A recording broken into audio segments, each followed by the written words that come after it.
Selamat datang di video pembelajaran Bahasa Indonesia, materi tentang teks pidato, kelas 8 SMP, bersama Abdul Halim. Capaian pembelajaran fase D. 1. Peserta didik mampu memahami, menganalisis, dan mengevaluasi informasi dari teks audio, visual, monolog, dialog, gelar wicara, serta topik aktual. 2. Peserta didik mampu memahami makna tersurat dan tersirat, menilai informasi, serta menyampaikan pendapat dari teks visual dan audio visual. 3. Peserta didik mampu menyampaikan gagasan secara lisan dengan logis, santun, dan kreatif, serta berdiskusi dan mempresentasikan topik aktual. 4. Peserta didik mampu menulis gagasan secara logis dan kreatif, termasuk laporan sederhana, pendapat, dan karya sastra dengan bahasa yang baik. Tujuan pembelajaran. 1. Memahami isi teks pidato melalui beragam contoh. 2.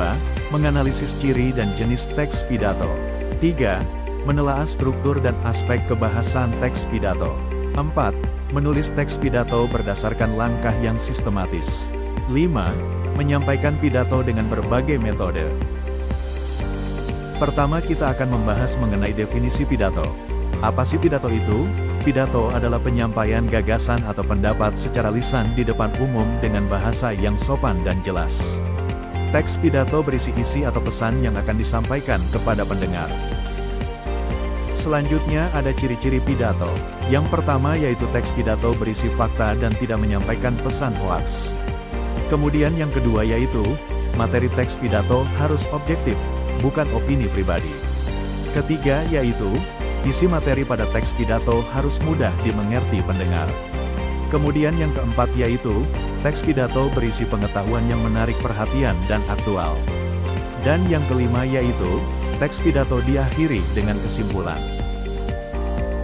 Selanjutnya yaitu ada jenis-jenis pidato. Yang pertama yaitu pidato informatif. Apa sih pidato informatif itu? Pidato informatif adalah pidato yang bertujuan menyampaikan informasi penting kepada pendengar secara jelas dan rinci agar mudah dipahami. Dalam penyampaiannya, pembicara perlu memastikan pendengar fokus dan memahami isi informasi.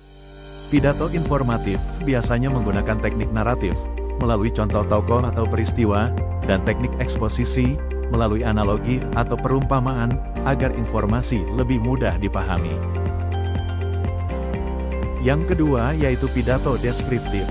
Pidato deskriptif adalah pidato yang bertujuan memberikan gambaran jelas tentang suatu keadaan atau kondisi kepada pendengar. Dalam pidato ini, pembicara menjelaskan suatu situasi secara rinci dan nyata. Misalnya, kondisi masyarakat ekonomi lemah dilihat dari penghasilan, biaya hidup, tempat tinggal, dan pekerjaan, sehingga pendengar dapat memahami keadaan tersebut dengan baik serta menumbuhkan rasa empati.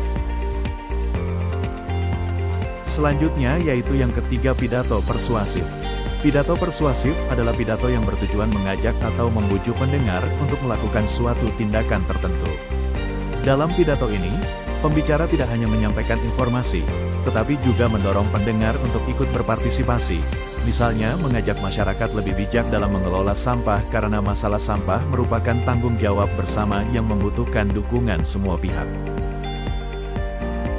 Selanjutnya yaitu yang keempat pidato argumentatif. Pidato argumentatif adalah pidato yang bertujuan meyakinkan pendengar agar menerima dan mendukung ide, gagasan, atau pendapat pembicara. Dalam pidato ini, pembicara menyampaikan alasan-alasan logis dan bukti yang kuat, misalnya menjelaskan bahwa suatu kebijakan pemerintah dianggap benar dan pro rakyat, sehingga pendengar diharapkan memiliki pendapat yang sama atau menyetujui gagasan tersebut. Selanjutnya yaitu yang kelima pidato rekreatif. Pidato rekreatif adalah pidato yang bertujuan menghibur pendengar dengan suasana santai dan menyenangkan. Pidato ini biasanya disampaikan dalam acara kekeluargaan, perjamuan, pesta, atau perayaan sehingga dapat menciptakan suasana akrab dan penuh keceriaan. Kemudian selanjutnya ada struktur teks pidato. Yang pertama yaitu pembukaan. Pembukaan merupakan bagian awal pidato yang bertujuan menarik perhatian pendengar dan mempersiapkan mereka untuk memahami isi pidato. Bagian pembukaan biasanya berisi salam pembuka, ucapan penghormatan kepada hadirin, ucapan syukur, serta pengantar topik yang akan disampaikan agar pendengar mengetahui arah pembahasan pidato. Kemudian yang kedua yaitu isi. Isi pidato merupakan bagian yang berisi penyampaian gagasan, informasi, pendapat, atau argumen secara jelas dan terstruktur sesuai dengan topik yang dibahas.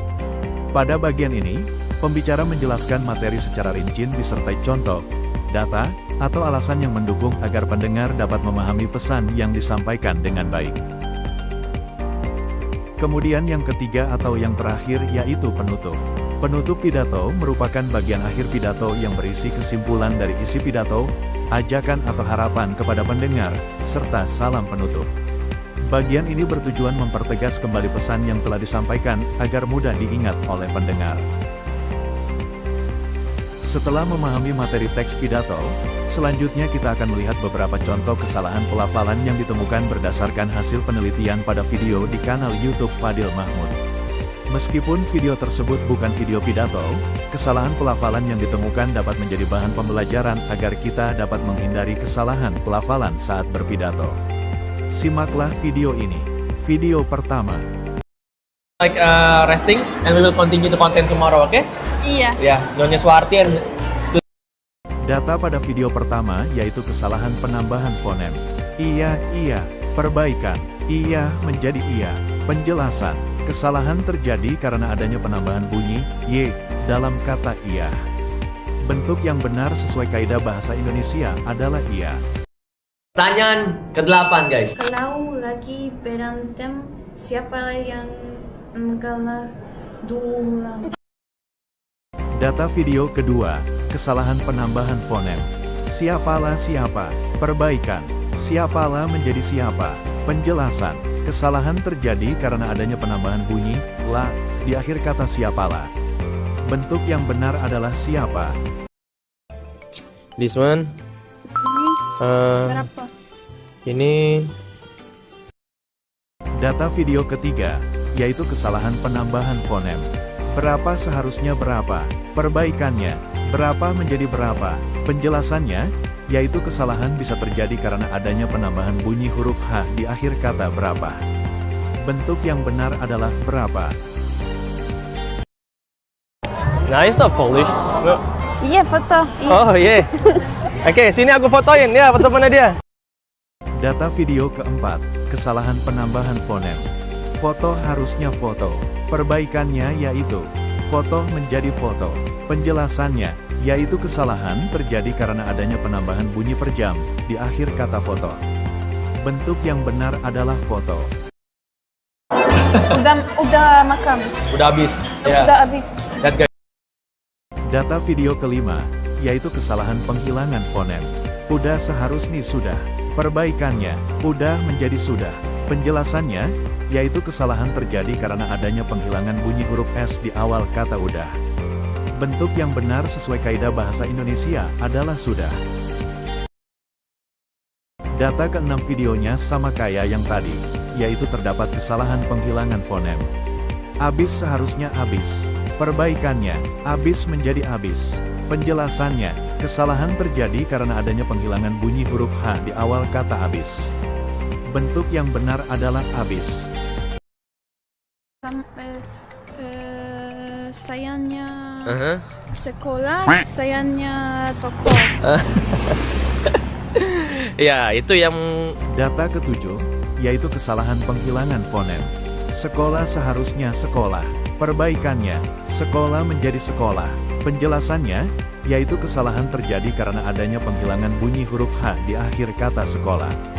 Bentuk yang benar adalah sekolah. Let's sing. Вы будете sing? statue Statue. setelan cuek baru Manyu. aduh adik abang ini bau juga bang. No, like with rumah. Hah? With rumah. Oh, kalau memang cocok bisa. Kalau memang cucu bisa datang ke rumah. Statue. Data ke-8, yaitu kesalahan perubahan fonem. Cucuk seharusnya cocok. Perbaikannya, cucuk menjadi cocok. Penjelasannya, yaitu kesalahan terjadi karena adanya perubahan bunyi vokal U menjadi O, sehingga pelafalan tidak sesuai dengan bentuk baku. Bentuk yang benar adalah cocok. Question number 6. 6 ya. 6. 6.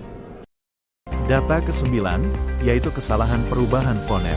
Enem seharusnya 6. Perbaikannya, enem menjadi 6. Penjelasannya, kesalahan itu bisa terjadi karena adanya perubahan bunyi vokal E menjadi A pada kata enem. Bentuk yang benar adalah 6. Ramai banget. Ramai sekali, ramai. Padat. Padat. Like padat. Padat is mean like full, like you know. Data ke-10, yaitu kesalahan perubahan fonem. Padut seharusnya padat. Perbaikannya, padut menjadi padat. Penjelasannya, kesalahan itu terjadi karena adanya perubahan bunyi vokal huruf U menjadi A pada kata padut. Bentuk yang benar adalah padat. Jadi kesimpulannya, yaitu pidato merupakan kegiatan menyampaikan gagasan secara lisan di depan umum, dengan bahasa yang jelas dan sopan. Teks pidato memiliki struktur pembukaan, isi, dan penutup serta terdiri dari beberapa jenis, seperti pidato informatif, deskriptif, persuasif, argumentatif, dan rekreatif. Dalam kegiatan berpidato, penggunaan pelafalan yang tepat sangat penting agar pesan dapat dipahami dengan baik. Kesalahan pelafalan dapat terjadi karena penambahan, penghilangan, dan perubahan bunyi, fonem, seperti iyah menjadi iya, udah menjadi sudah, dan cucuk menjadi cocok. Oleh karena itu, kita perlu membiasakan menggunakan bahasa Indonesia yang baik dan benar dalam berpidato.